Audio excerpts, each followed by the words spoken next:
Bismillahirrahmanirrahim. Assalamualaikum warahmatullahi wabarakatuh. Anas bin Malik meriwayatkan pada hari Senin ketika kaum muslimin sedang melaksanakan sholat subuh, sementara sahabat Abu Bakar radhiyallahu an sedang mengimami mereka. Nabi SAW tidak menemui mereka, tetapi hanya menyingkap tabir kamar Aisyah dan memperhatikan mereka yang berada di saf-saf sholat. Kemudian beliau tersenyum. Abu Bakar mundur hendak berdiri di saf karena dia mengira Rasulullah SAW hendak keluar untuk sholat. Selanjutnya Anas menuturkan bahwa kaum muslimin hampir terganggu di dalam sholat mereka karena bergembira dengan keadaan Rasulullah SAW. Namun beliau memberikan isyarat dengan tangan beliau agar mereka menyelesaikan sholat. Kemudian beliau masuk kamar dan menurunkan tabir. Setelah itu, Rasulullah SAW tidak mendapatkan waktu sholat lagi. Ketika waktu duha hampir habis, Nabi SAW memanggil Fatimah, lalu membisikkan sesuatu kepadanya, dan Fatimah pun menangis. Kemudian memanggilnya lagi dan membisikkan sesuatu, lalu Fatimah tersenyum. Aisyah berkata, setelah itu kami bertanya kepada Fatimah tentang hal tersebut. Fatimah radhiyallahu an menjawab, Nabi SAW membisikiku bahwa beliau akan wafat. Lalu aku menangis.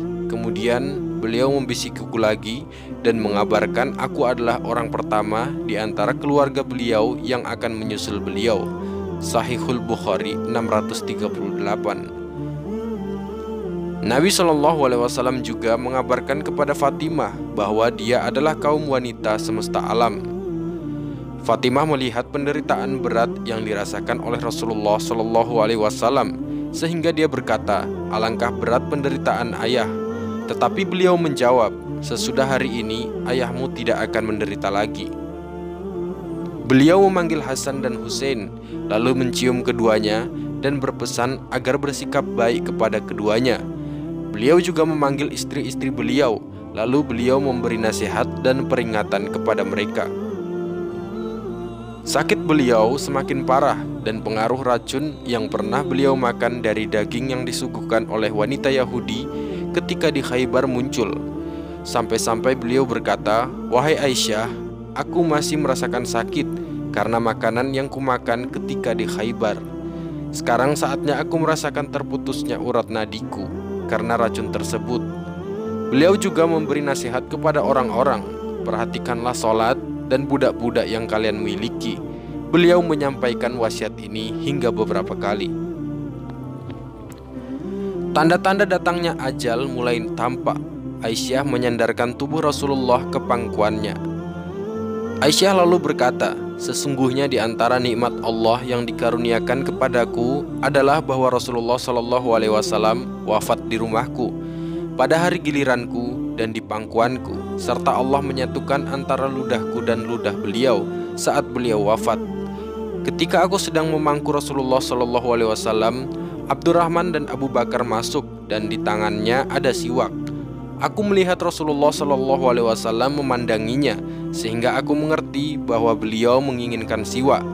Aku bertanya, kuambilkan siwak itu untukmu? Beliau memberi isyarat, ya, dengan kepala. Lalu kuambilkan siwak itu untuk beliau. Rupanya siwak itu terasa keras bagi beliau. Lalu kukatakan, kulunakkan siwak itu untukmu. Beliau memberi isyarat, ya. Lalu kulunakkan siwak itu. Setelah itu, aku menyikat gigi beliau dengan sebaik-baiknya siwak itu. Sementara itu, di hadapan beliau ada bejana berisi air. Beliau memasukkan kedua tangannya ke dalam air itu, lalu mengusapkannya ke wajah seraya berkata, La ilaha illallah, sesungguhnya kematian itu ada sekaratnya. Sahih Bukhari 640.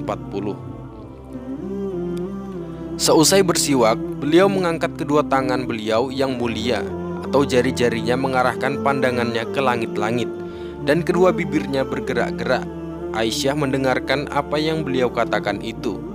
Beliau berkata, Ya Allah, ampunilah aku, rahmatilah aku, dan pertemukan aku dengan kekasih yang maha tinggi. Ya Allah, kekasih yang maha tinggi. Beliau mengulang kalimat terakhir tersebut sampai 3 kali. Lalu tangan beliau kembali kepada kekasih yang maha tinggi. Innalillahi wa inna ilaihi rajiun.